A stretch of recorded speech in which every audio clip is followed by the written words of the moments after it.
आज हम स्टार्ट करेंगे arrival of Dutches, their establishment and their commercial rivalries in India.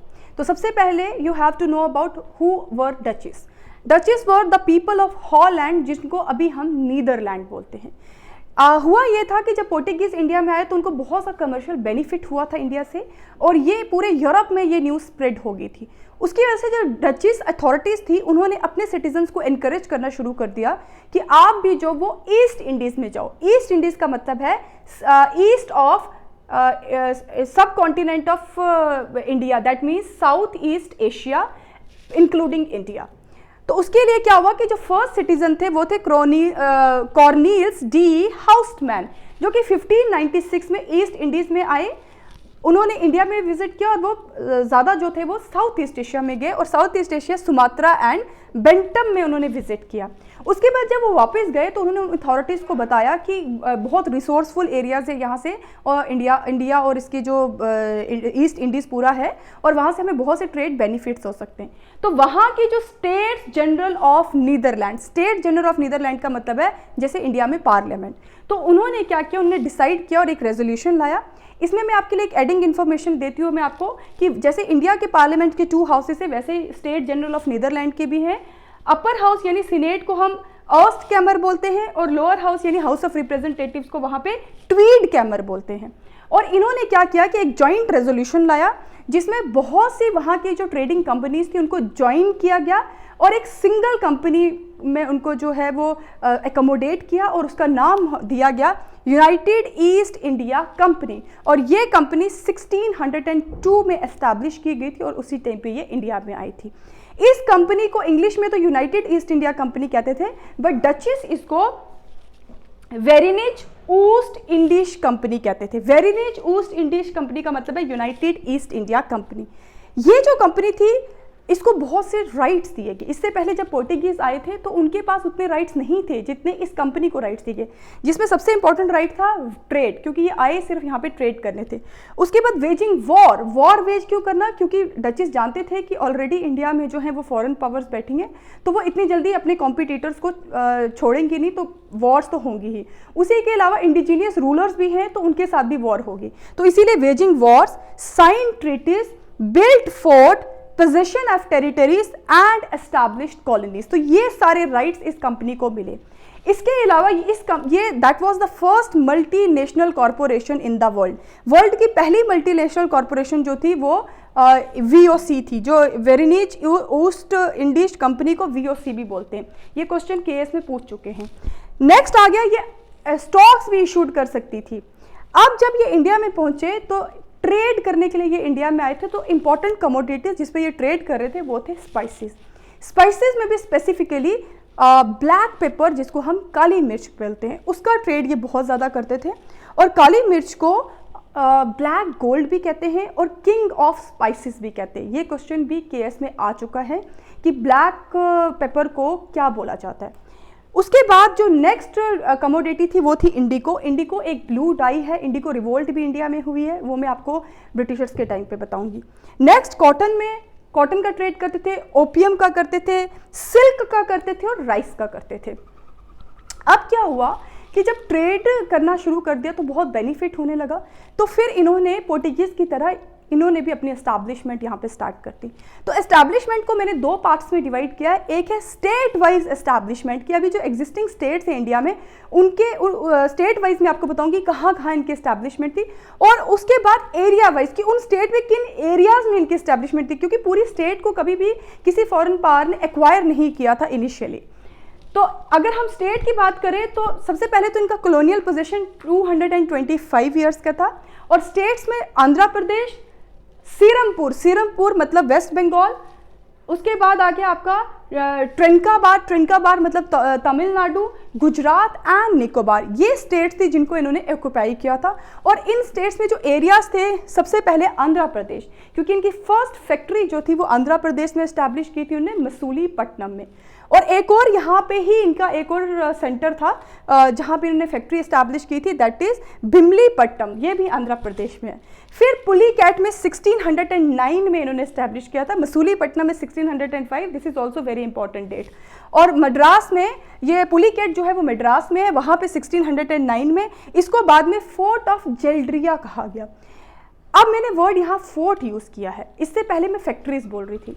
Factories basically क्या होती थी, ये टेम्परेरी स्ट्रक्चर होता था और जिसका पर्पस होता था एक्सपोर्ट, इंपोर्ट एंड शेल्टर। लेकिन फोर्ट जो हैं वो परमानेंट स्ट्रक्चर थे और जिसका मेन पर्पस था डिफेंस। तो इसकी डिटेल जो है वो मैं आपको ब्रिटिशर्स के टाइम पे बताऊंगी। फिर आ गया इनका बलासार एंड पटना जो उड़ीसा में, वहाँ पे भी इन्होंने एस्टैब्लिश की फैक्ट्री। कराईकल और नागापट्टनम ये दोनों तमिलनाडु में है, चिनसुरा वेस्ट बंगाल में और कोचीन में। अब एक और चीज इसमें आपको याद रखनी है कि ये डच स्यूरेट और डच बंगाल, बेसिकली ये क्या था, यहाँ पे इनके डायरेक्टोरेट थे। डायरेक्टोरेट का मतलब क्या हो गया कि जहाँ से इनको सारी डायरेक्शंस मिलती थी, जहाँ से ये सारा काम करते थे, अपने सारे एग्जीक्यूटिव फंक्शंस ये इन्हीं एरिया से करते थे। और डच स्यूरेट का मतलब है कि सूरत में जो इनका डायरेक्टोरेट था उसको बोलते थे, और डच बंगाल मतलब चिनसुरा और कासिम बाजार में। ये क्वेश्चन आ चुका है कि बंगाल में इनकी एस्टैब्लिशमेंट कहाँ थी। अब इन्होंने अपने आप को एस्टैब्लिश भी कर लिया और ट्रेड बेनिफिट्स भी होने लगे इनको। तो जो बहुत एग्रेसिवली यहाँ पे थे वो थे पोर्टुगीज़। तो उनको तो ऑब्वियस सी बात है, बर्दाश्त तो होगा नहीं कि भाई हमारा एक और इंपेरियलिस्ट पावर यहाँ पहुँच गई और उसको बेनिफिट हो रहा है।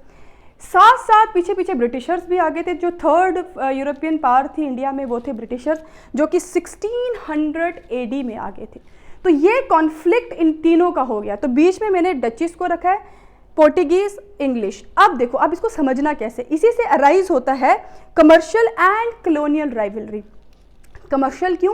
क्योंकि सारे इंपेरियलिस्ट कंट्रीज थी, सब इंपेरियलिज्म फैला रहे थे। इंपेरियलिज्म का मतलब हो गया सिंपल कमर्शियल बेनिफिट, और कॉलोनियल मतलब कॉलोनीज का एस्टैब्लिश करना। इंपेरियलिज्म और कॉलोनियलिज्म हम वर्ल्ड हिस्ट्री में पढ़ेंगे।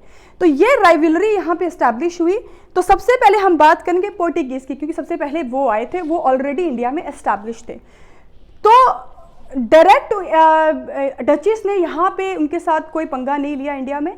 सबसे पहले सिलोन, सिलोन मतलब श्रीलंका, 1656 में इन्होंने श्रीलंका को कॉन्कर्ड कर लिया और पोर्टुगीज को वहाँ से निकाल दिया।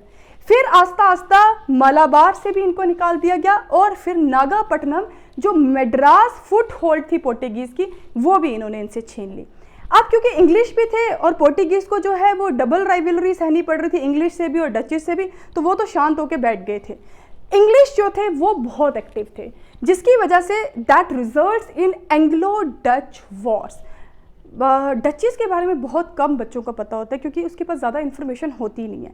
तो ये एंग्लो डच वॉर सिर्फ ऑप्शनल वाले पढ़ते हैं, लेकिन यूपीएससी का जैसे मैंने कहा है ट्रेंड चेंज हो रहा है और वो बहुत डीप हिस्ट्री पूछ रहे हैं, तो इसीलिए मैं आपको ये एंग्लो डच वॉर्स का थोड़ा थोड़ा जो है वो बता देती हूँ।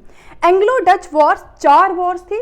फर्स्ट, सेकेंड और थर्ड जो थी वो कमर्शियल वॉर थी, और जो फोर्थ थी वो अमेरिकन कॉलोनीज, क्योंकि कॉलोनीज सिर्फ ये लोग ईस्ट इंडीज़ में ये एस्टैब्लिश नहीं कर रहे थे, अमेरिका को भी ढूंढ लिया था 1492 में क्रिस्टोफर कोलंबस में, तो वहाँ पे भी तो फिर यूरोपियंस कहाँ मानते थे, वहाँ पे भी जाके कॉलोनीज एस्टैब्लिश कर रहे थे। तो फर्स्ट एंग्लो डच वॉर जो होती है वो 1652-54 में होती है। वो क्यों होती है? क्योंकि एक नेविगेशन एक्ट निकाला था ब्रिटिशर्स ने 1651 में, और कहा था कि उन्होंने बार्ड कर दिया था कि डचीज जो हैं वो इनके जो इंग्लिश सी ट्रेड है उसके बीच में इंटरफेयर नहीं करेंगे, और वो इन्वॉल्वमेंट नहीं चाहते थे उनकी। तो इसकी वजह से वो इन्फ्यूरेट हो गए डचीज, और इसीलिए फर्स्ट एंग्लो डच वॉर हुई। लेकिन इसमें कभी इंग्लिश जीत रहे थे, कभी डचीज जीत रहे थे। फाइनली 2 साल के बाद इनके बीच में ट्रीटी होती है, and treaty of Westminster. Westminster तो नाम सभी को, जो भी प्रिपरेशन कर रहे हैं उनको पता ही होगा कि ब्रिटेन में जो एक प्लेस है वेस्टमिंस्टर, जहाँ से पार्लियामेंट्री फॉर्म ऑफ गवर्नमेंट आया है। तो वो भी हम जब पॉलिटी की क्लास लेंगे तो वो भी मैं आपको डिटेल में बताऊंगी। नेक्स्ट आ गया second Anglo Dutch war. Second Anglo Dutch war, जैसे मैंने कहा अमेरिकन कॉलोनीज, अमेरिकन कॉलोनी में न्यू एम्स्टर्डम जो था वो ब्रिटिशर्स ने उसको ऑक्यूपाई कर दिया था, तो उससे इन्फ्यूरेट होके डचीज ने यहाँ पे इनसे लड़ाई करना शुरू कर दिया। तो ये 1665-67 में हुई थी। एम्बियोना आइलैंड जो कि साउथ ईस्ट एशिया में है, वहाँ पे डचीज ने क्या किया कि इंग्लिश के कुछ सोल्जर्स और इंग्लिश के जो कुछ ट्रेडर्स थे, 10 ट्रेडर्स को वहाँ पे मार दिया था। इसकी वजह से इनके बीच में लड़ाई हुई थी, और फिर कभी इंग्लिश जीत रहे थे और कभी डचीज। फाइनली ये बैटल भी ट्रीटी ऑफ ब्रेडा के साथ जो है वो ख़त्म हो गई थी। नेगोशिएशंस होती थी इनके बीच में कि हम अब इसमें इंटरफेयर नहीं करेंगे, हम उसमें इंटरफेयर नहीं करेंगे। नेक्स्ट आ गया थर्ड एंग्लो डचिस वॉर, जो कि स्टार्ट हुई है सूरत और बॉम्बे को लेके, क्योंकि ब्रिटिशर्स ने को जब बॉम्बे मिला तो वो सूरत से उनका फुट होल्ड जो था वो सारा कहाँ शिफ्ट होने लगा, बॉम्बे में। तो ये डचिस को ये चीज़ जो है वो बड़ी इन्फ्यूरेट कर रही थी कि इतने एरियाज क्यों हैं इंग्लिश के पास। तो फिर क्या होता है कि बे ऑफ बंगाल से इंग्लिश जो थे उनके कुछ शिप्स जा रहे थे जिनको डचिस ने रोक दिया। उसके ऊपर बैटल ऑफ हुगली हुई, यानी third time battle of Hooghly हुई, जिसमें डचिस को डिफीट कर दिया ब्रिटिशर्स ने, और यही रीज़न था कि इनका डाउनफॉल स्टार्ट हो। अभी डिक्लाइन नहीं हुए बट डाउनफॉल स्टार्ट हो गया।